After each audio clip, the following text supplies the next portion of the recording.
Jaya Radha Madhava Punya Bihari.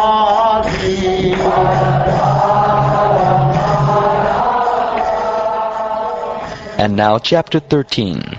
King Indra afflicted by sinful reaction.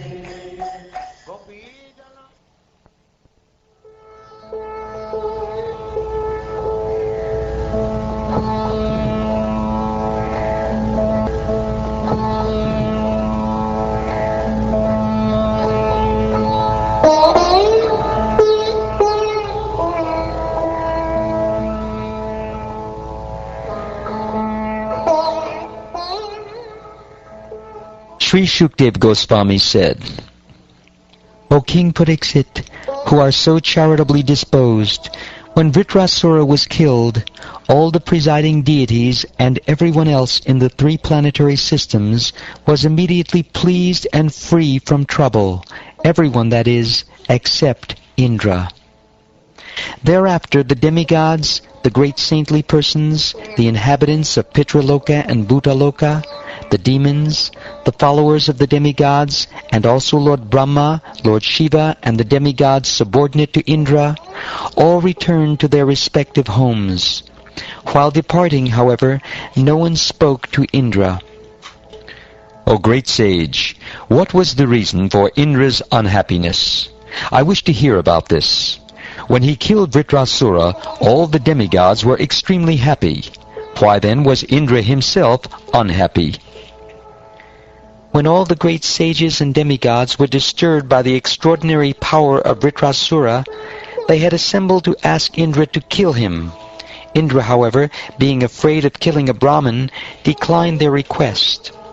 King Indra replied, When I killed Vishvarupa, I received extensive sinful reactions, but I was favored by the women, land, trees, and water. Therefore I was able to divide the sin among them. But now, if I kill Vritrasura, another Brahmin, how shall I free myself from the sinful reactions?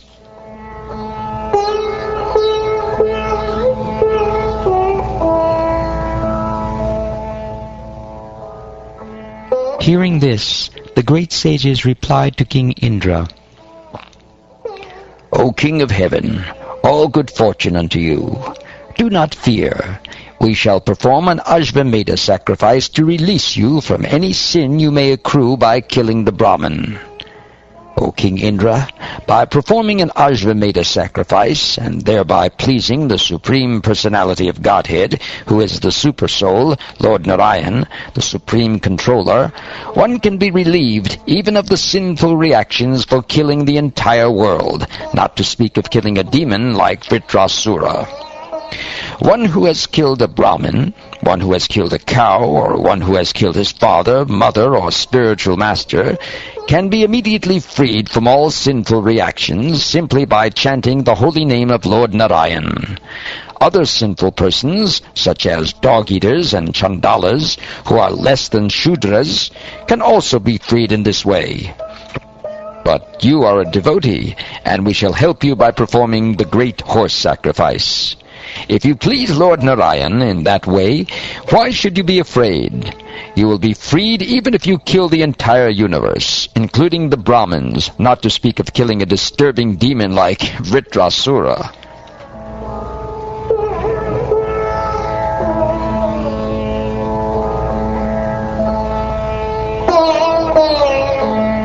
Encouraged by the words of the sages, Indra killed Vritrasura.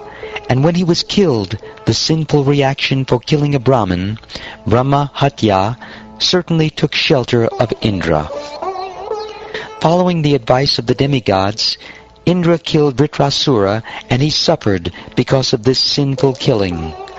Although the other demigods were happy, he could not derive happiness from the killing of Vritrasura. Indra's other good qualities, such as tolerance and opulence, could not help him in his grief. Indra saw personified sinful reaction chasing him, appearing like a Chandala woman, a woman of the lowest class. She seemed very old, and all the limbs of her body trembled. Because she was afflicted with tuberculosis, her body and garments were covered with blood. Breathing an unbearable fishy odor that polluted the entire street, she called to Indra, "Wait!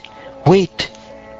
O king, Indra first fled to the sky, but there also he saw the woman of personified sin chasing him. This witch followed him wherever he went. At last, he very quickly went to the northeast and entered the Manasa Sarovara lake. Always thinking of how he could be relieved from the sinful reaction for killing a Brahmin, King Indra, invisible to everyone, lived in the lake for 1,000 years in the subtle fibers of the stem of a lotus. The fire god used to bring him his share of all the yagyas, but because the fire god was afraid to enter the water, Indra was practically starving. As long as King Indra lived in the water, wrapped in the stem of the lotus, Nahusha was equipped with the ability to rule the heavenly kingdom due to his knowledge, austerity, and mystic power.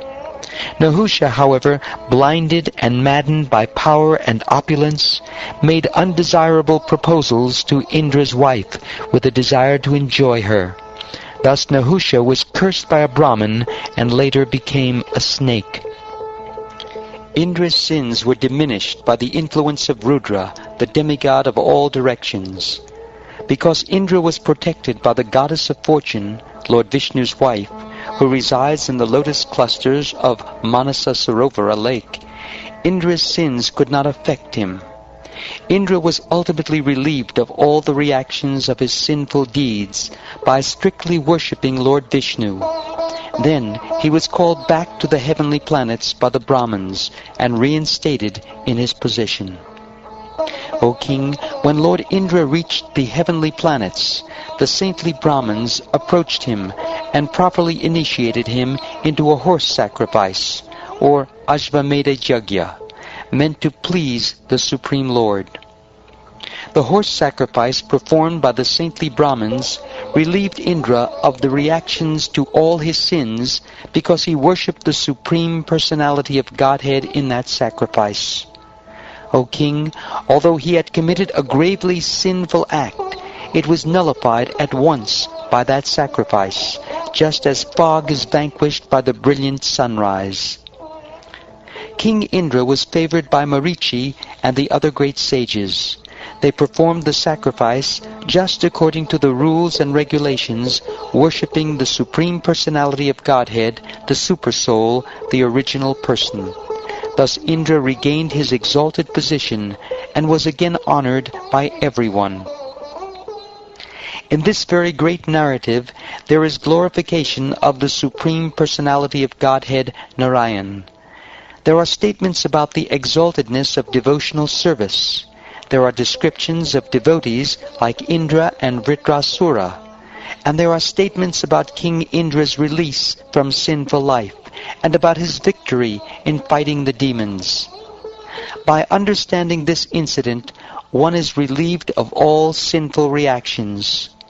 Therefore, the learned are always advised to read this narration.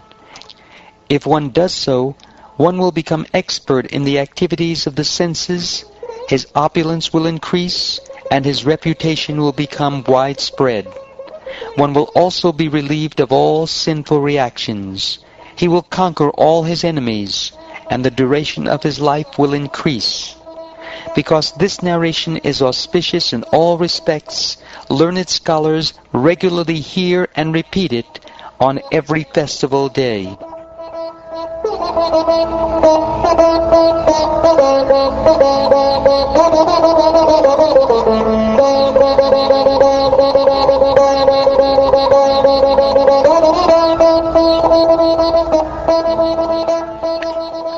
Thus ends the 13th chapter of the 6th canto of the Srimad Bhagavatam, entitled King Indra Afflicted by Sinful Reaction.